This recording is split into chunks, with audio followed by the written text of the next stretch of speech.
When someone draws the state pension and dies, most families assume the paperwork is really just about the will and the funeral. It isn't. Behind the scenes, HMRC quietly runs through a set of checks on that person's tax affairs, and most of them happen automatically, without a single letter arriving to explain what's going on. Some of those checks can produce a tax bill sent to the estate months after the funeral. Others can uncover money owed back to the family that nobody thought to claim. I want to walk you through the 5 things HMRC actually looks at the moment a pensioner dies, in plain terms, so that if you're ever the one handling somebody's affairs, or thinking ahead about your own, none of it catches you by surprise. Nothing here is designed to alarm you. It's simply what happens, and it happens whether you know about it or not. Before we get into it, if this is the sort of plain English explanation you find useful, do subscribe, because these are exactly the rules. Nobody sits you down and explains until a letter from HMRC lands on the doormat. If you're enjoying this story so far, don't forget to hit the like button and subscribe. Drop a comment telling me where in the world you're watching from. I love hearing from you. Let's start with how HMRC even finds out someone has died, because that's the bit that surprises people first. When a death is registered in the UK, the family can use a free government service called Tell Us Once. One conversation, usually at the register office, and it notifies HMRC, the Department for Work and Pensions, the Passport Office, and the DVLA in a single pass. From that moment, HMRC has the date of death on file, and it starts working through its own list quietly in the background, whether or not the family has done anything else. The first thing it checks is the deceased's income tax position for the part of the tax year they were alive. This sounds simple, but it catches out a great many families because most pensioners never file a tax return in their life.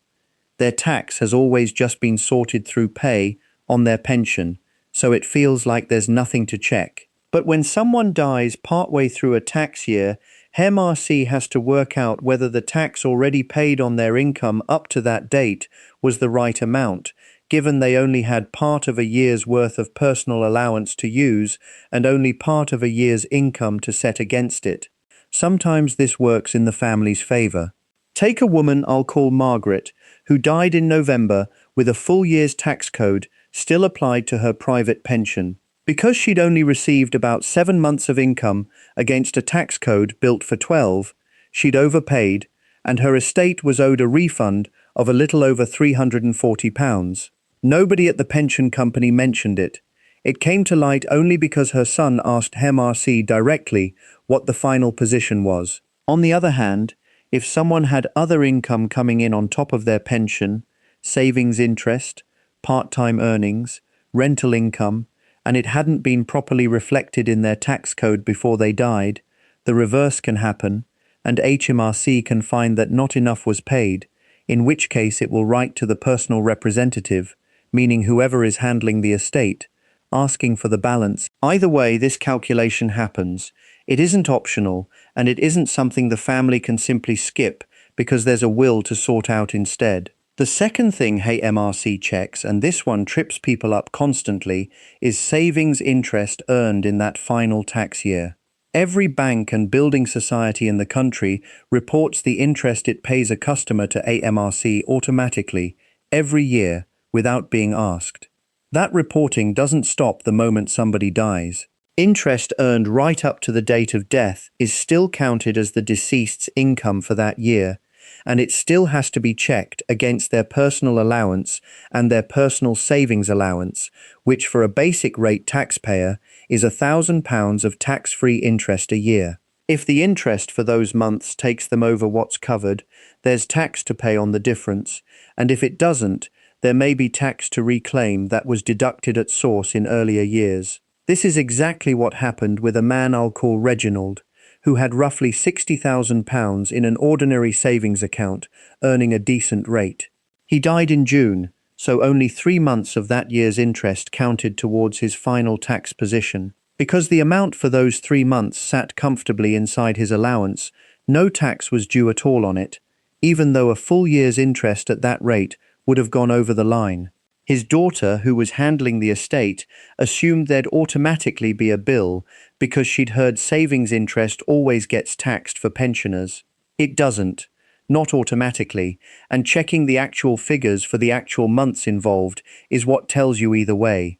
The third thing, and the one most families are braced for without fully understanding it, is the value of the whole estate for inheritance tax. Every estate has a nil rate band of £325,000 that passes tax-free, and if a qualifying home is left to children or grandchildren, there's a further residence nil rate band of £175,000 on top, taking the tax-free total to £500,000 for an individual. Anything above the available thresholds is taxed at 40%, dropping to 36% if at least a tenth of the estate goes to charity. For a married couple or civil partners, any part of the first person's allowance that wasn't used can be transferred to the survivor's estate, which is how a couple can end up sheltering up to £1 million between them, house included, if the paperwork is done properly. HMRC checks this by requiring the estate's value to be reported, usually through the probate process, and the tax that's due, if any, has to be paid within 6 months of the end of the month the person died, which is sooner than most families expect. This is where a woman I'll call Doreen's family nearly came unstuck. Her estate, including her house, came to around £560,000. Her husband had died some years before, leaving his own nil rate band almost entirely unused because everything passed to Doreen under the spouse exemption, which doesn't use up any allowance at all.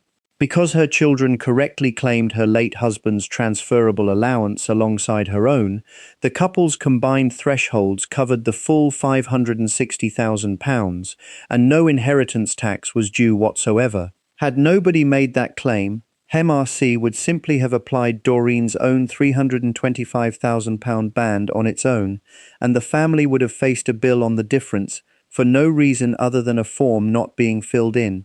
HMRC doesn't chase you to claim it, you have to ask. If you're hooked on this story, make sure to subscribe and turn on notifications so you never miss an upload. Your support means everything and helps me bring you more emotional stories like this one. The fourth thing HMRC checks is any gifts made in the 7 years before death, because these can pull money back into the estate for inheritance tax purposes, even though it's long since left the person's bank account. Most everyday gifts are perfectly safe. There's an annual exemption of £3,000 that can be carried forward 1 year if unused. Small gifts of up to £250 per person, with no limit on how many people, and wedding gifts within set limits. Regular gifts made out of genuine surplus income, rather than capital, are also exempt, provided they don't reduce the giver's own standard of living.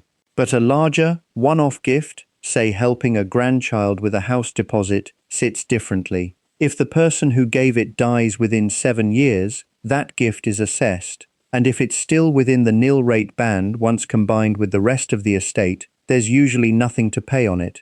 If it isn't, tax becomes due on the excess, though there's a sliding scale called taper relief that reduces the rate the longer the giver survived after making the gift, from full tax under 3 years down to a fraction of that by year 6 or 7. This is the check that catches families completely off guard, because the money is long spent, often on a house deposit or a wedding, and nobody thinks of it as still connected to the estate at all. It is, for 7 years, and HMRC will ask about it directly on the probate forms. The fifth thing, and it's a genuinely useful one to know, is what happens to any ISA the person held. An NISA doesn't simply lose its tax-free status the moment someone dies. It becomes what's called a continuing account of a deceased investor, and it carries on earning interest or growth tax-free until the earlier of the estate being fully administered, 3 years passing, or the account being closed. On top of that, if the person was married or in a civil partnership, their surviving spouse gets an extra one-off ISA allowance called an additional permitted subscription, equal to the value of the deceased's ISA at the date of death, or the value when the account stopped being a continuing one, whichever is higher. This is separate from, and on top of, the survivor's own annual ISA allowance, and importantly, it applies whether or not the survivor actually inherits the ISA savings themselves. A man I'll call Harold left his £45,000 cash ISA to his two children under his will, not to his wife, simply to keep things even with an earlier gift he'd made to her. His widow was still entitled to a full £45,000 additional ISA allowance in her own right, on top of her usual yearly limit, purely because she'd been married to him at the time of his death. She hadn't realized this was available until her bank asked whether she wanted to apply for it. It's a genuinely valuable allowance, and because it isn't automatic, plenty of surviving spouses simply never claim it. So that's the 5 checks HMRC actually runs. The final tax position for the months the person was alive, the interest their savings earned in that time, the total value of the estate against the nil rate bands, any gifts made in the 7 years before death, and the fate of any ISA they held. None of these require the family to do anything clever.